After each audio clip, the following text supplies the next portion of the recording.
Hi everyone, welcome to my channel and thanks for watching.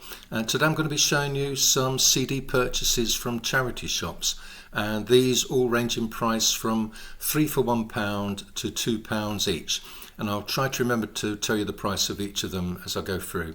Okay, let's get started then. And first up, it's a 2LP on 1 CD by Tommy James and the Shondells, and it's Crimson and Clover coupled with Cellophane Symphony. And this was put out on the Rhino record label. Both albums were released in 1969. Crimson and Clover is a triumph of production. In fact, it's the first album that Tommy James produced himself. The sound has moved on from bubblegum pop to more ornate psych pop and harder garage rock as well. The strong tunes on the title track Crimson and Clover and also Crystal Blue Persuasion ensured that they had some success in the singles charts at the same time. Sadly, Cellophane Symphony, the second album from '69, is a misfire for me. Apparently it was one of the first rock albums to include Moog synthesizer, and it's not a good fit at all for me. And worst of all, you get 3 tracks which are trying to be humorous but which just come across as filler. And next up, it's Mazes, 1000 Haze, and this is on the Fat Cat label. And this was another £3 for £1 deal. This was in a blind buy. I only bought it because it was on the Fat Cat label, and it's a label which usually has excellent musical taste. This was the band's debut album, and it came out in 2011. They were an English rock band led by guitarist vocalist Jack Cooper, and which was certainly influenced by 1990s US alternative rock. The track Surf and Turf Maths Tag, for example, is pure pavement. Vocally, it's just like Stephen Malkmus, and you also get fuzzy guitars, and Boxing Clever is similarly influenced. I'm not complaining at all because Cooper shows himself to be a songwriter of real promise. The pop hooks on here are pretty impressive. I'm curious to explore more from his career with Mazes and also post-Mazes with the band Ultimate Painting, who recorded for Trouble in Mind. It certainly managed to catch the attention of some quite hip record labels. Next up we have Richard Hawley and Lowedges on the Setanta record label, and this was another £3 for £1 deal. And it's his third album. It was released in 2003, and it's all about his rich baritone in the style of Roy Orbison before he hit the high notes, and also Scott Walker. What you get is a set of timeless ballads in a classic 50s, 60s style. Darling features some subtle Hawaiian lap steel. The Motorcycle Boy has some gorgeous 12-string guitar. The melodies throughout are strong, no more so than on You Don't Miss Your Water Till Your River Runs Dry. The track that really hit me on first play was I'm on Nights, with guitar sounding like it's a 6-string bass to me. Next up, it's Dave Edmunds and the Many Sides of Dave Edmunds, The Greatest Hits and More, and this was put out by Universal Rhino. And I paid £2 for this. I got this from a second-hand record shop rather than a charity shop. This is a superb one-disc overview of his career, starting with Love Sculpture's Sabre Dance, going through the Rockpile years and beyond. I particularly like his tributes to the Phil Spector sound on the tracks Born to Be With You and Baby I Love You. Okay, moving on, we've got U.F. ORB by ORB, and this was put up by Ireland, and again this was a £3 for £1 deal, and it's their second album and was released in 1992. The ambient elements, influenced by Gong and Tangerine Dream and bands of a similar ilk, really do stand up well. The presence of Steve Hillage and Miket Girardi from Gong adds some credibility to the sound.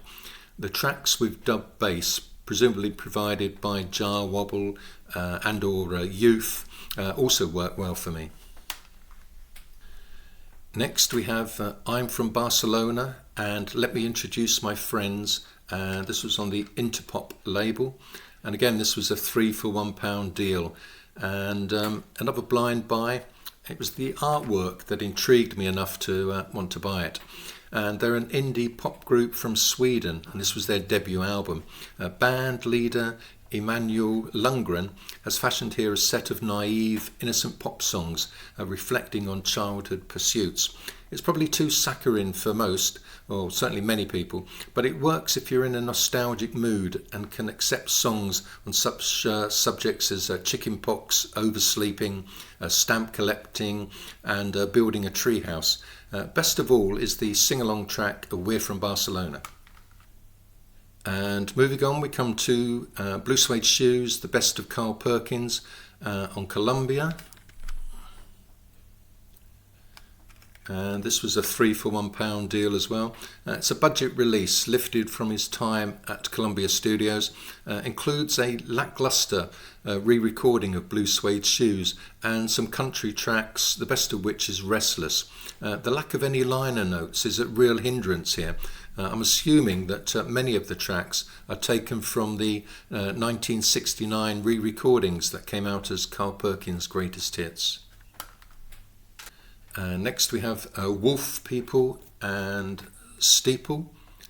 This is on the Jaguar label.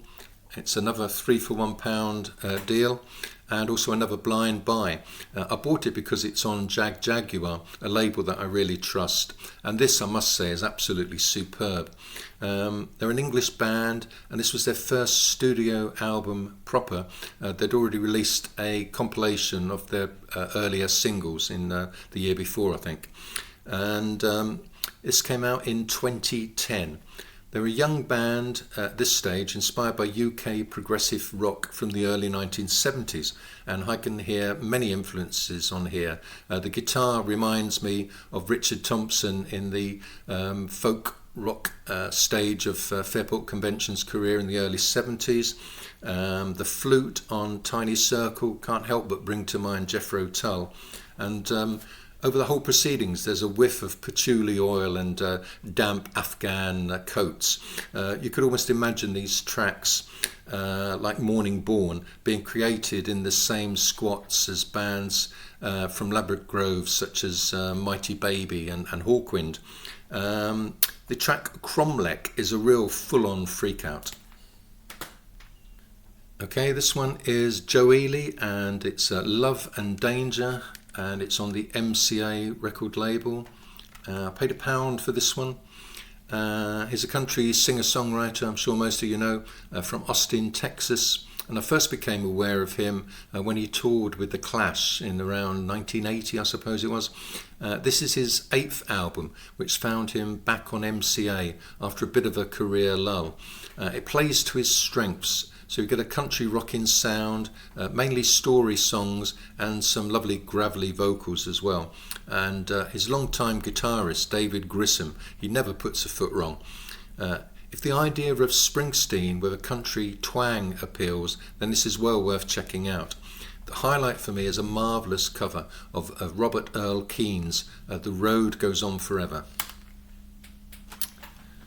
This is Clinic and Winchester Cathedral, and it's on the Domino record label.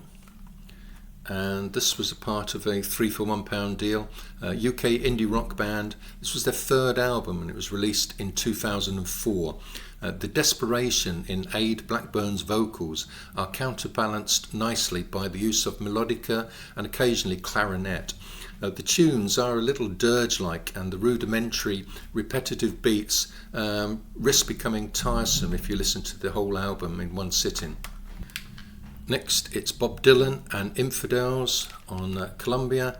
Again, this was part of a 3 for £1 deal, and it's his 22nd studio album and released in 1983.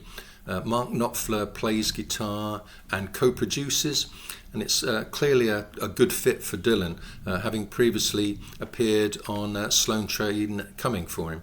There are well-honed lyrics to almost rival his 70s high point, Blood on the Tracks, and much of the lyrics are inspired by powerful imagery from the Bible. Joker Man has a love of words which are open to different interpretations to the listener. Classic Dylan, in fact. Musically, Alan Clark, a keyboard player from Dire Straits, and Mick Taylor also add to the English sensibility on this album. The clinical backing from Sly and Robbie does feel slightly out of place to me. Personally, I'd have been happier if he'd carried on working with Jim Keltner and Tim Drummond as his rhythm section.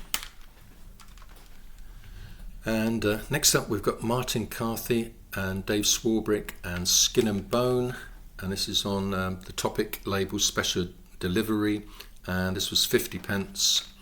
The two English folk stalwarts had recorded together in the 1960s, and they got together again in the early 90s to record the album Life and Limb, and also this album. What you get are two master musicians performing a selection of traditional songs. Close your eyes and it's almost like they're performing for you in the room. A highlight is an 8-minute medley of tunes by the blind Irish harpist Turlough O'Carolan, which have been rearranged for fiddle, and it's also signed by Carthy and Swarbrick, though it doesn't really pick up very well, blue pen on a green background. Next up it's FABIO, GOLFETTI and Songs and Visions, and this was put out on Voice Music.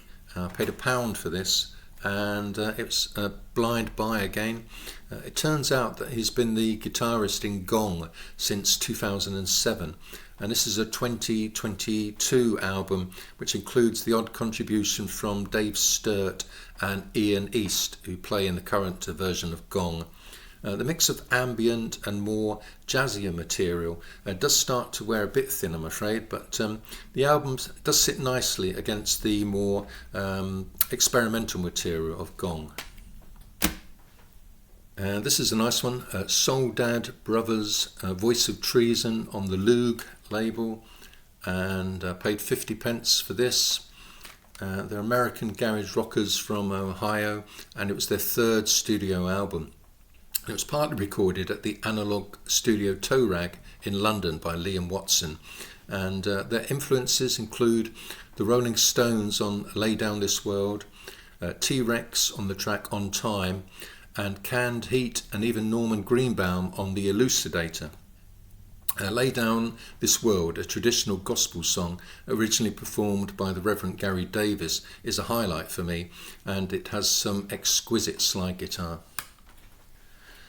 Next up we've got Carlos Santana and Mahavishnu John McLaughlin and the album Love, Devotion, Surrender, and this was put out by Columbia, and I paid £2 for this one. I picked it up in a second-hand record shop, and it's a 1973 album with backing from both Santana the band and also Mahavishnu Orchestra.